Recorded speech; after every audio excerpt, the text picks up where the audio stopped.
All right, DJ Khathu is on the line. Of course, we've been trying to get a hold of him. Quite a busy fellow. DJ Khathu, thank you for taking your time to have a chat with us right here on Wake and Bake. DJ Khathu, what's up? I can hear you. It's my pleasure. Yeah, man.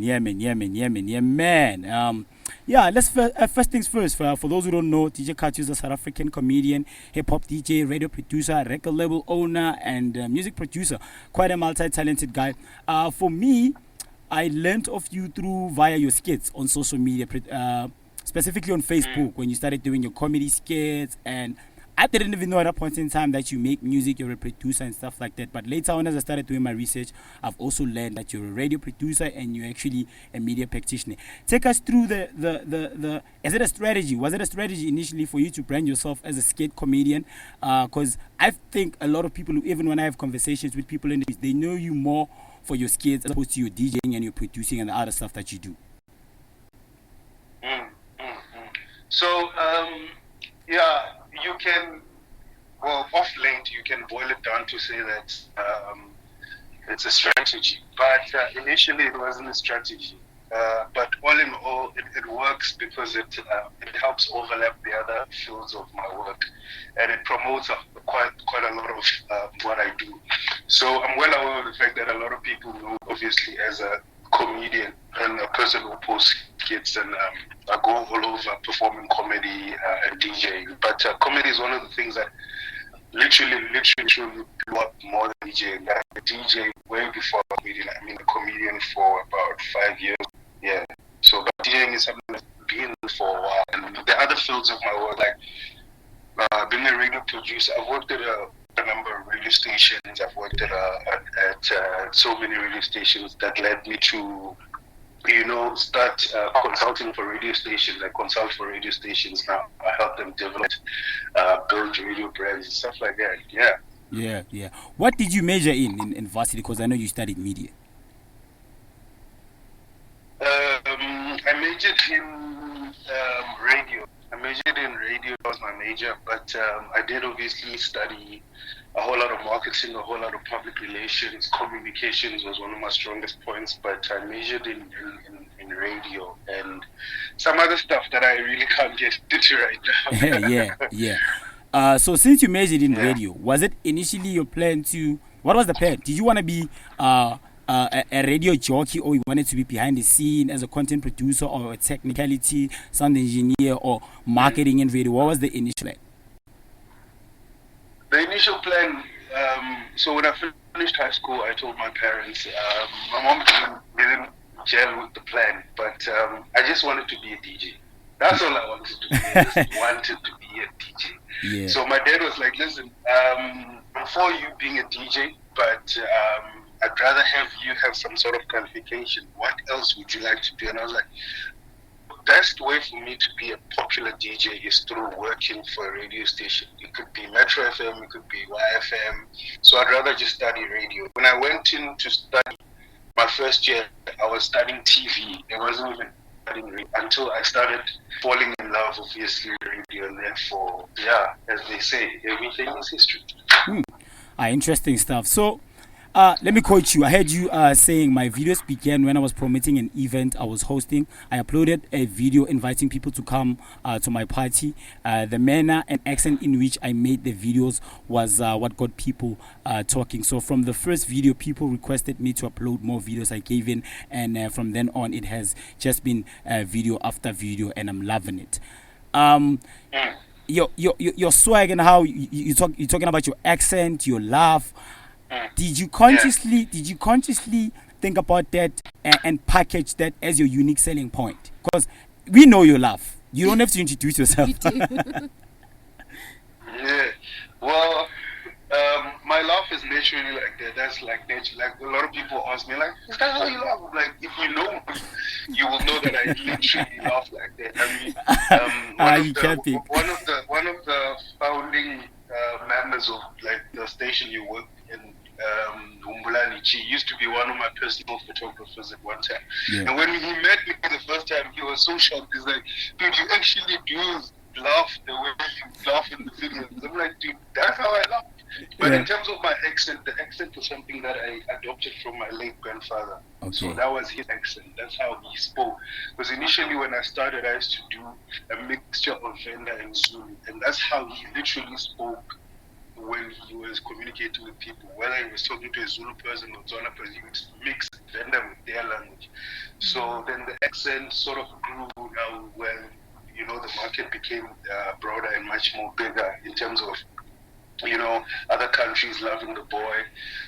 So I had to introduce like just based English and a bit of Venda, and just 90% English and a bit of Venda. But the laugh is like that. All right, let's talk a bit about music. So what are you currently working on as a producer, as a DJ, and also just as a marketer, as a PR practitioner? Because you plan events, you know how to market yourself, you know how to build a brand, and overall, what are your latest projects? So one of my latest projects is, it's unfortunate I couldn't come to the studio. I wanted to convince you guys to interview this guy that I'm helping market. He's a Nigerian artist.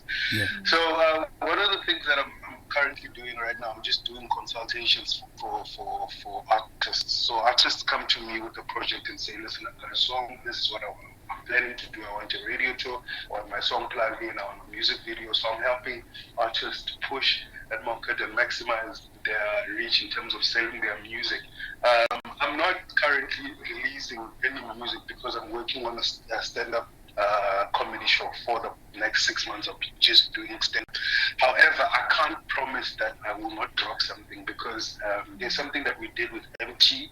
I just feel as though the time might be right for me to drop a single. I did a single with MT recently, so it's something that is in the pipeline. I just don't know if I'm going to drop it this year or I'm going to shelve it. But there's a lot that I'm working on. I mean, I've worked with quite numerous number of artists and just helping them with their careers and push. A lot of them I don't like to mention, but that's what I'm doing currently. Interesting stuff. Talking about the transition, I don't know if it's a transition, but you're talking about you working on material for stand-up comedy. How is it different from skits to transitioning to doing stand-up? Because I can imagine stand-up is much more planned, it's much more written, it's much more, I guess, script-based in a sense that you find a concept, you build upon the concept, you time it, and it's live also. You're performing to an audience. It can be also virtual, but most of the time you're on stage engaging directly to the audience, as opposed to doing skit over a telephone, a phone or virtually or digitally. So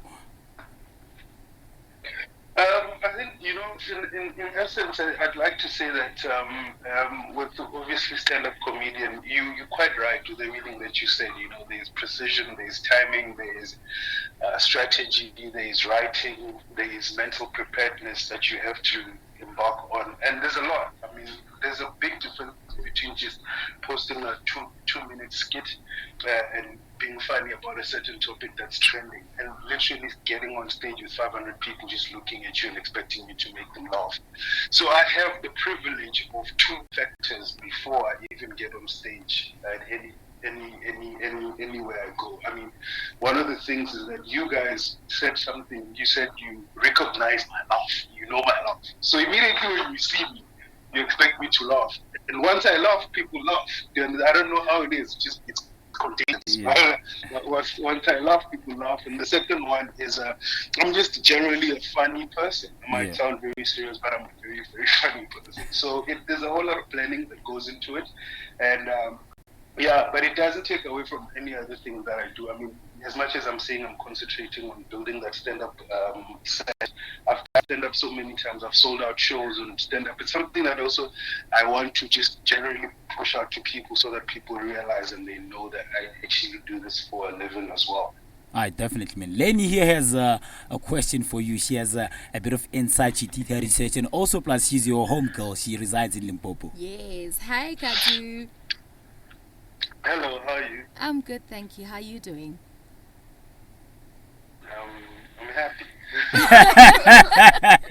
Okay, the laugh actually sounds like that.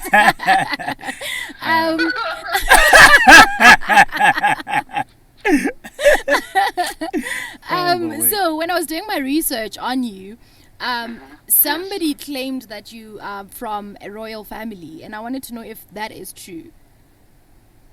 Yes. Oh. It is quite true. I am, the genesis of everything. My mom is from the royal family and all of that, so I am from a royal family. It's just something that I don't. Wow, you literally went deep. We do our research. We do. It's just something that I don't necessarily put out to people, because I don't want people to think this is a privileged boy. Like people thinking, oh, this guy is privileged. This one comes from money. No. But yeah, I do come from a royal family. And how was the transition? Because I'm assuming Venda royalty has to do with like a lot of, a bit of seriousness and, doing certain things a certain way. And that's not to say that people are not funny in royal families, but I just want to know how it was for you to just transition from being from a family that's very serious and very important in the community to literally just doing skits and making the entire world laugh. So for me, the one advantage is the fact that I didn't necessarily grow up in Durban. I used to go just to visit. So I'm a boy who grew up in Tembisa. So having that said, was my parents are not very old school. They're very cool. My parents are hip and happening, so they were very chill with it. I mean, my parents used to tell me that I'm a funny person ever since. I just never thought I'm funny because I used to think myself was too serious, So it was an easy thing for me because there wasn't a whole lot of responsibility from the royal family from the family to say, listen, you have to do this.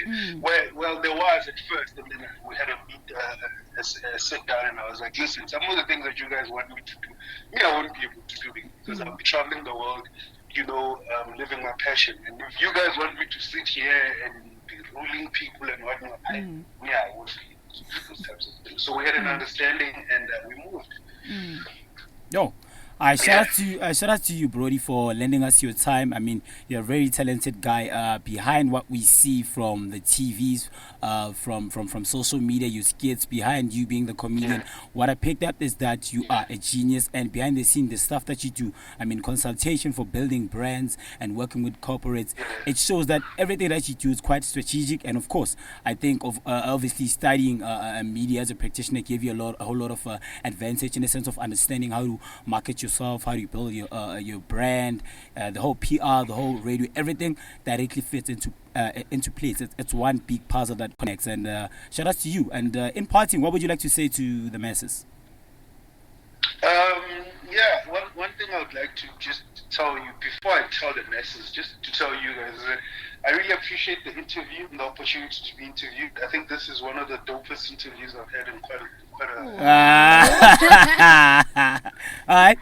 I'll tell you why. Yeah. I'm not guessing you guys up. I'll tell you why. You guys did your research, number one.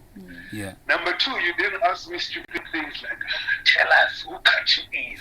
Like, my guy, you know who I am. We come. So, I really appreciate people who do their research when they do interviews. So I think it was dope. It's just unfortunate that I was not able to come to the studio. I really, really wanted to come to the studio. And I'm hoping maybe you guys can ask me the basic questions. Then I can come into the studio. Then I can come into the studio, Yeah.